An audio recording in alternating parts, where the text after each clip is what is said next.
Hello everyone, in this video I will show you how to use flashlight in iPhone 15 Pro Max. So before starting the video, don't forget to subscribe the channel and also press the bell icon. So first of all, open settings. Now in settings, scroll down and click on Control Center. Now here, go to the More Controls section and from here click on this add icon with flashlight. And now flashlight is added to your control center. So after that, to use flashlight, swipe down to open control center and tap on the flashlight to turn on flashlight.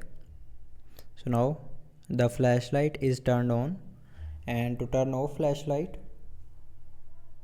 again click on this flashlight icon.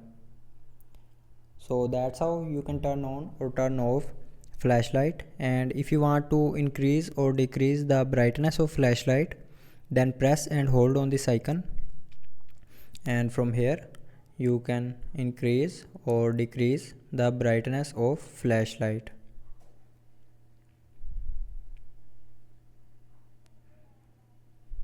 So I hope you liked the video. Thanks for watching.